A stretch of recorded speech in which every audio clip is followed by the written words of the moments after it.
Hello guys, நம்ம C Sharp tutorialோட 4th partல இருக்கோம். இந்த வீடியோல namespacesனா என்னன்னு தெரிஞ்சுக்கலாம் வாங்க. நம்ம ப்ராஜெக்ட்ல இருக்கிற கிளாஸஸை ஆர்கனைஸ் பண்றதுக்கு யூஸ் பண்ற ஒரு கான்செப்ட் பேர் தான் நேம்ஸ்பேசஸ். நம்ம முன்னாடி வீடியோஸ்ல கிரியேட் பண்ண ஹலோ வேர்ல்ட் ப்ராஜெக்ட் வந்து ரொம்பவே சின்ன ப்ராஜெக்ட். அதுல பாத்தீங்கன்னா ஒரே ஒரு கிளாஸ் ஃபைல் தான் இருக்கும். அதுவே வந்து ஒரு ரியல் டைம் ப்ராஜெக்ட்ல என்ன இருக்கும் அப்படின்னா நிறைய கிளாஸ் ஃபைல்ஸ் இருக்கும். நிறைய கிளாஸ் ஃபைல்ஸ் இருக்கனால என்னென்ன பிரச்சனை வரும்னா ஃபர்ஸ்ட் வந்து உங்க ப்ராஜெக்டை மெயின்டைன் பண்ணுறது ரொம்ப கஷ்டமாக இருக்கும். அதாவது இந்த ஹலோ வேர்ல்டு ப்ராஜெக்டை கம்பேர் பண்ணும்போது அந்த பெரிய ப்ராஜெக்ட் வந்து ரொம்பவே கஷ்டமாக இருக்கும் மெயின்டைன் பண்ணுறது.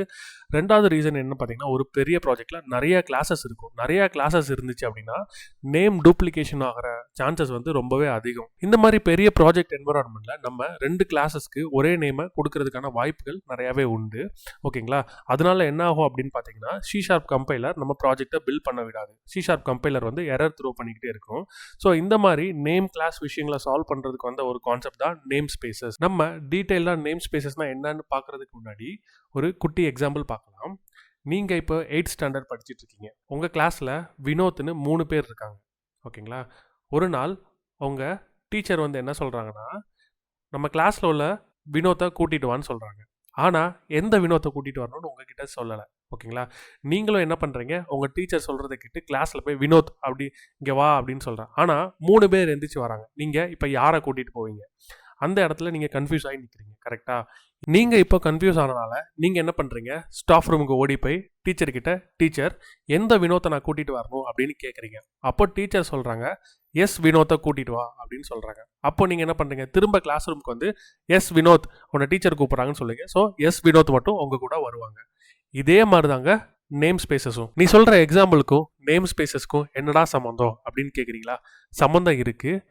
அதாவது நம்ம இப்போ ஒரு கிளாஸ் ரூம் பார்த்தோம். அந்த கிளாஸ் ரூம் தான் நம்மளோட பெரிய C Sharp ப்ராஜெக்ட். ஓகேங்களா? அதில் இருக்கிற 3 வினோத் மாதிரி தான் நம்ம பெரிய C Sharp ப்ராஜெக்டில் சேம் நேமில் நிறைய கிளாஸஸ் இருக்கும். ஓகேங்களா? இப்போ டீச்சர் சொல்லிவிட்ட வினோத்தை ஐடென்டிஃபை பண்ணுறதுக்கு நமக்கு அவனோட இனிஷியல் தேவைப்பட்டுச்சு. இருந்தாலும் அவங்க 3 பேர் ஒரே நேமில் இருந்தாலும் அவங்கள ஐடென்டிஃபை பண்ணுறதுக்கு நமக்கு அவங்களோட இனிஷியல் தேவைப்படுது. அதே மாதிரி நம்ம பெரிய C Sharp ப்ராஜெக்டில் ஒரே நேமில் நிறைய கிளாஸஸ் இருக்க வாய்ப்புகள் நிறையா இருக்குது. அப்போது நம்ம அந்த கிளாஸஸை எப்படி ஐடென்டிஃபை பண்ணுவோம்?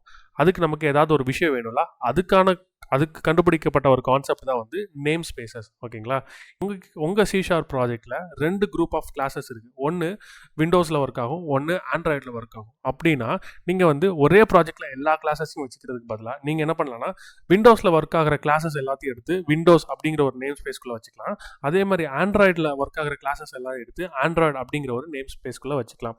இதனால என்ன ஆகும்னா உங்கள் கிளாஸஸை நீங்கள் ஃபர்ஸ்ட் கேட்டகரைஸ் பண்ணிட்டீங்க. அதாவது விண்டோ கிளாஸஸ் எல்லாம் விண்டோஸ் கீழேயும் ஆண்ட்ராய்டு கிளாஸஸ் எல்லாம் ஆண்ட்ராய்டு நேம் ஸ்பேஸ்க்குள்ளேயும் வந்துடுது. இப்போ நீங்கள் உங்கள் கிளாஸஸை விண்டோஸ் அண்ட் ஆண்ட்ராய்டு நேம் ஸ்பேஸஸ்க்குள்ளே வச்சிட்டீங்க. இப்போ ஃபார் எக்ஸாம்பிள் விண்டோ நேம் ஸ்பேஸ்க்குள்ளே ஃபைலுன்னு ஒரு கிளாஸ் இருக்குது, ஆண்ட்ராய்டு நேம் ஸ்பேஸ்க்குள்ளே ஃபைலுன்னு ஒரு கிளாஸ் இருக்குது. இப்போ 2 கிளாஸுக்கும் ஒரே நேம் தான் இருக்குது. ஆனால் ரெண்டுமே டிஃப்ரெண்ட் நேம் ஸ்பேஸில் இருக்கிறனால என்ன ஆகும்னா C Sharp கம்பைலர் நமக்கு எரர் த்ரோ பண்ணாது. ஏன் அப்படின்னா ரெண்டுமே டிஃப்ரெண்ட் நேம் ஸ்பேஸ்க்குள்ளே இருக்குது. இப்போ நம்ம இந்த நேம் ஸ்பேசஸ் எப்படி ஒர்க் ஆகுது அப்படிங்கிறத பார்க்கலாம். நம்ம ப்ரீவியஸ் வீடியோவில் ஒரு hello world console application create பண்ணோம். ஓகேங்களா? அந்த அப்ளிகேஷன் கிரியேட் பண்ணதுமே நமக்கு வந்து விஷுவல் ஸ்டுடியோ ஒரு program.cs ஃபைல் கிரியேட் பண்ணி அதில் இந்த பாய்லர் பெட் கோடை ஆட் பண்ணி கொடுத்துருச்சு. அதில் ஃபஸ்ட்டாக நீங்கள் நோட் பண்ண வேண்டிய விஷயம் இந்த நேம் ஸ்பேஸ் ஹலோ வேர்ல்ட். ஓகேங்களா? இதுதான் இந்த ஸ்கிரிப்டில் இருக்கிற கிளாஸோட நேம் ஸ்பேஸ். ஓகேங்களா? அதுக்குள்ளே பார்த்தீங்கன்னா ஒரு ப்ரோக்ராம் கிளாஸ் இருக்குது. அதாவது இந்த ப்ரோக்ராம் கிளாஸ் எங்கே இருக்குது அப்படின்னா ஹலோ வேர்ல்டுங்கிற நேம் ஸ்பேஸ்க்குள்ளே இருக்குது. இந்த ப்ரோக்ராம் கிளாஸை நீங்கள் ஆக்சஸ் பண்ணணும் அப்படின்னா இந்த ஹலோ வேர்ல்டு நேம் ஸ்பேஸை யூஸ் பண்ணி தான் நீங்கள் ஆக்சஸ் பண்ண முடியும். இப்போ நம்ம நேம் ஸ்பேசஸ் எப்படி ஹெல்ப்ஃபுல்லாக இருக்குது அப்படிங்கிறத பார்க்கலாம். அதுக்காக நான் என்ன பண்ண போகிறேன் அப்படின்னா 2 ஃபோல்டர்ஸ் கிரியேட் பண்ண போகிறேன். ஒன்று விண்டோஸ், ஒன்று ஆண்ட்ராய்டு.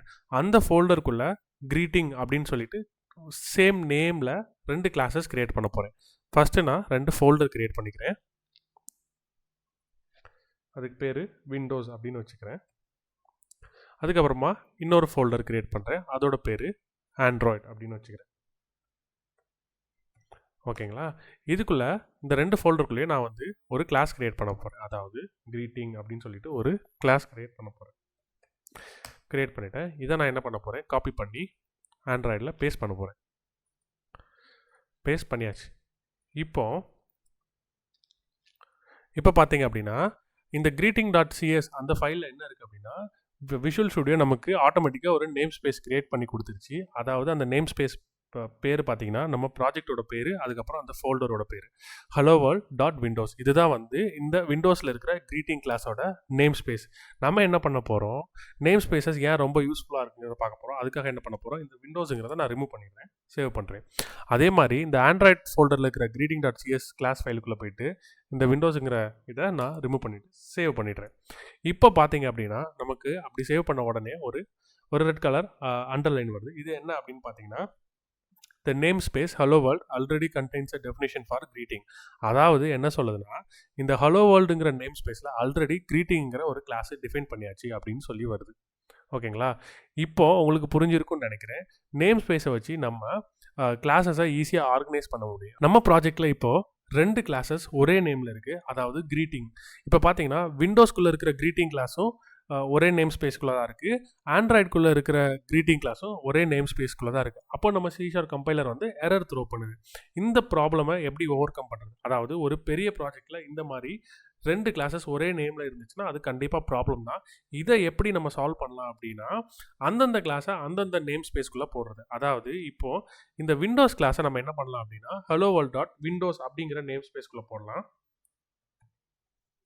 அதுக்கப்புறமா இந்த ஆண்ட்ராய்டுக்குள்ளே இருக்கிற greeting கிளாஸை நம்ம hello world டாட் ஆண்ட்ராய்டு அப்படிங்கிற நேம் ஸ்பேஸ்க்குள்ளே போடலாம். இப்போ என்னாச்சு அப்படின்னா C# கம்பைலர் நமக்கு எரர் த்ரோ பண்ணல.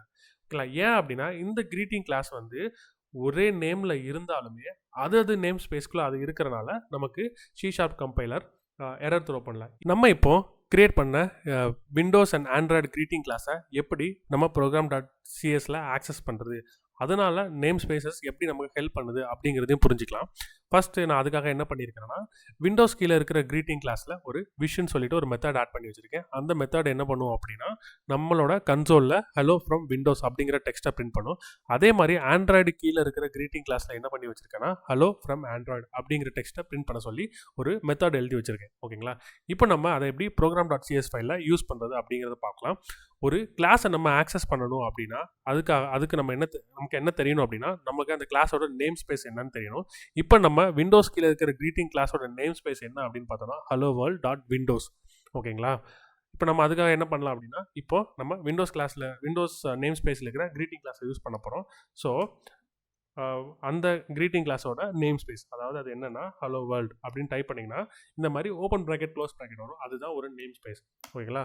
அதுக்கப்புறம் அதுக்கு அடுத்து உள்ள நேம் ஸ்பேசஸ் வந்து டாட் வச்சு நம்ம கண்டினியூ பண்ணலாம். இப்போது நம்மளோட நேம் ஸ்பேஸ் வந்து hello world டாட் விண்டோஸ். நம்ம அடுத்த பார்ட் ஆக்சஸ் பண்ண போகிறோம் hello world டாட் விண்டோஸ்ன்னு டைப் பண்ணிங்கன்னா உங்களுக்கு இந்த மாதிரி ஓப்பன் ப்ராக்கெட் க்ளோஸ் ப்ராக்கெட் வரும். ஸோ அதை ஆக்சஸ் பண்ணுங்கள். அதுக்கப்புறம் அந்த விண்டோஸ் கீழே நமக்கு என்ன இருக்குது அப்படின்னா greeting கிளாஸ் இருக்குது. ஸோ அந்த greeting கிளாஸை நீங்கள் ஆக்சஸ் பண்ணணும்னா டாட் அப்படி வச்சிங்கன்னா அதில் இருக்கிற greeting கிளாஸை நீங்கள் ஆக்சஸ் பண்ண முடியும். ஆக்சஸ் பண்ணிவிட்டு அதுக்கப்புறமா அந்த greeting கிளாஸ்க்குள்ள என்ன இருக்குன்னா விஷன்னு சொல்லிட்டு ஒரு மெத்தட் இருக்குது. அந்த மெத்தடை நம்ம கால் பண்ண போகிறோம். அதுக்கும் நம்ம டாட் வச்சு அந்த விஷ் அப்படிங்கிற மெத்தடை கால் பண்ண போகிறோம். மெத்தடை கால் பண்ணுறதுக்கு ஓப்பன் ப்ராக்கெட் க்ளோஸ் ப்ராக்கெட் போட்டு நம்ம செமிகோலனில் க்ளோஸ் பண்ணுறோம். இப்போ நீங்கள் சேவ் பண்ணிவிட்டு டீபக் ஸ்டார்ட் வித்தவுட் டீபக்கிங் அப்படின்னு கொடுத்தீங்கன்னா நமக்கு என்ன ஆகும் அப்படின்னா கன்சோலில் hello from windows அப்படிங்கிறது பிரிண்ட் ஆகிடுச்சு. சூப்பர். இப்போ நம்ம அதே மாதிரி ஆண்ட்ராய்டு நேம் ஸ்பேஸ்க்குள்ளே இருக்கிற greeting கிளாஸில் இருக்கிற விஷ் மெத்தடை கால் பண்ணலாம். அதுக்காக நம்ம என்ன பண்ணணும்னா அதே மாதிரி தான் அந்த name space hello world dot Android அதை டாட் பண்ணிட்டு அதை சூஸ் பண்ணிட்டு அதுக்கப்புறம் greeting அப்படிங்கிறத யூஸ் பண்ணிட்டு டாட் விஷ் அப்படிங்கிறதையும் நம்ம கால் பண்ணோம் அப்படின்னா இப்போ உங்களுக்கு hello from windows hello from android அப்படிங்கிற டெக்ஸ்ட்டு கன்சோலில் பிரிண்ட் ஆகணும். இங்கே பார்த்தீங்க அப்படின்னா நீங்கள் டீபக் பண்ண உடனே பிரிண்ட் ஆகிடுச்சு. நம்ம இப்போ மற்ற நேம் ஸ்பேஸ்க்குள்ளே இருக்கிற கிளாஸை எப்படி ஆக்சஸ் பண்ணுறதுன்னு பார்த்தோம். ஓகேங்களா? ஆனால் அதில் என்ன பிரச்சனை அப்படின்னா நீங்கள் இங்கே ஃபுல்லாக நேம் ஸ்பேஸஸை யூஸ் பண்ணி அதுக்கப்புறம் அந்த கிளாஸை ஆக்சஸ் பண்ணுறீங்க. அதை விட பெட்டரான மெத்தட் ஒன்று இருக்குது. அதுதான் என்ன அப்படின்னு பார்த்தீங்கன்னா யூசிங் டிரெக்டிவ். அதாவது நம்ம ஒரு யூசிங்கிற ஒரு கீவேர்டை யூஸ் பண்ணி நம்ம ஒரு நேம் ஸ்பேஸை இம்போர்ட் பண்ணிக்கலாம். அது மூலமாக அந்த நேம் ஸ்பேஸ்க்குள்ளே இருக்கிற எல்லா கிளாஸஸையும் நம்மளால் ஈஸியாக ஆக்சஸ் பண்ண முடியும். அதை நம்ம எப்படி பண்ணலாம்னு பார்க்கலாம். இப்போ நம்ம இந்த hello world டாட் விண்டோஸ் அப்படின்னு எழுதியிருக்கலாம், அதை ரிமூவ் பண்ணிவிட்டு, ஏன்னா அது நேம் ஸ்பேஸ் தான் அதனால் அதை ரிமூவ் பண்ணுறேன். அதுக்கு பதிலாக நீங்கள் என்ன பண்ணலாம்னா இங்கே டாப்பில் வந்துட்டு using hello world dot Windows அப்படின்னு நான் டைப் பண்ணிடுறேன். இப்போ பார்த்தீங்கன்னா நம்ம இங்கே யூசிங் டைரக்டரி வச்சு இந்த நேம் ஸ்பேஸை மென்ஷன் பண்ணனால இந்த நேம் ஸ்பேசஸ் இருக்கிற எல்லா கிளாஸஸ் அண்ட் அது மெத்தட்ஸை உங்களுக்கு இந்த ப்ரோக்ராம், அதாவது இந்த program.cs ஃபைலுக்குள்ளே ஆக்சஸ் பண்ண முடியும். அதனால நமக்கு வந்து இங்கே என்ன பார்த்தீங்கன்னா ஜஸ்ட் greeting.wish அப்படிங்கிறத நம்ம கால் பண்ணிட்டோம். அந்த ஃபுல் நேம் ஸ்பேஸை குவாலிஃபை பண்ணணும்னு அவசியம் கிடையாது. இது வந்து நேம் ஸ்பேசஸில் இருக்கிற இன்னொரு அட்வான்டேஜ். இது வந்து மேஜர் அட்வான்டேஜ்னு சொல்லலாம். அதாவது இங்கே பார்த்தீங்கன்னா இங்கே நமக்கு யூசிங் system.collection.generic அந்த மாதிரி நிறையா யூசிங்ஸ் யூஸ் பண்ணியிருக்காங்க. இந்த யூசிங்ஸ் எல்லாமே இருக்கிறதுனால நமக்கு வந்து இந்த கன்சோல், அதாவது system.console.writeline எழுத அவசியம் இல்லை. அதாவது டேரெக்டாக நம்ம console.writeline எழுதிடலாம். இப்படி நம்ம யூஸ் பண்ணுறதுனால நமக்கு வந்து ஷார்ட் ஹேண்டாக கிளாஸஸ் அண்ட் ஃபங்க்ஷன்ஸை ஈஸியாக கால் பண்ண முடியும். இந்த நேம் ஸ்பேசஸில் இன்னொரு சின்ன பிரச்சனை இருக்குது. அது என்ன அப்படின்னு பார்த்தீங்கன்னா, நான் இப்போ இங்கே hello world.windows அப்படிங்கிற நேம் ஸ்பேஸை இம்போர்ட் பண்ணியிருக்கேன். hello world.android அப்படிங்கிற நேம் ஸ்பேஸையும் இம்போர்ட் பண்ணியிருக்கேன். அதுக்கப்புறமா நம்ம மெயின் மெத்தடுக்குள்ளே greeting.wishங்கிற மெத்தடை கால் பண்ணியிருக்கேன். அதாவது greeting கிளாஸில் இருக்கிற wishங்கிற மெத்தடை கால் பண்ணியிருக்கேன். ஆனால் நமக்கு C# கம்பைலர் வந்து எரர் த்ரோ பண்ணுது. அது என்ன எரர் அப்படின்னு பார்த்தீங்கன்னா, greeting is an ambiguous reference between hello world.android.greeting and hello world.windows.greeting. அதாவது இந்த greeting கிளாஸ் வந்து இந்த விண்டோஸ் நேம் ஸ்பேஸ்க்குள்ளே இருக்குது, இந்த ஆண்ட்ராய்டு நேம் ஸ்பேஸ்க்குள்ளே இருக்குது. அப்போ நீ எந்த நேம் ஸ்பேஸ்க்குள்ளே இருக்கிற greeting கிளாஸை யூஸ் பண்ணுற அப்படிங்கிறது எனக்கு தெரியல அப்படிங்கிறத C# கம்பைலர் சொல்லுது. ஸோ நம்ம அந்த டைமில் என்ன பண்ணணும் அப்படின்னா, ஸ்பெசிஃபிக்காக போய் நான் எந்த நேம் ஸ்பேஸில் இருக்கிற கிளாஸை யூஸ் பண்ணுறேங்கிறத நம்ம மென்ஷன் பண்ணணும். அதுக்காக நான் என்ன பண்ணுறேன் அப்படின்னா, நான் விண்டோஸில் இருக்கிற greeting-ஐ யூஸ் பண்ணுறேன் அந்த மாதிரி டைப் பண்ணிட்டோம்னா இந்த மாதிரி எரர்ஸை நம்ம தவிர்க்க முடியும். நம்ம வீடியோவோட எண்டுக்கு வந்துட்டோம். நேம் ஸ்பேஸஸை நம்ம மெயினாக ஒரு ப்ராஜெக்டில் கிளாஸஸை ஆர்கனைஸ் பண்ணுறதுக்காக தான் யூஸ் பண்ணுறோம். ஒரு நேம் ஸ்பேஸஸில் இருக்கிற கிளாஸஸை நம்ம இன்னொரு கிளாஸில் யூஸ் பண்ணணும் அப்படின்னா நம்ம யூசிங் டைரக்டரி யூஸ் பண்ணுறோம். அவ்வளோதாங்க நேம் ஸ்பேஸஸ். நம்ம அடுத்த வீடியோவில் C# வேரியபிள்ஸ் பற்றி பார்க்கலாம். நெக்ஸ்ட் வீடியோவில் சந்திக்கிறேன். Stay tuned.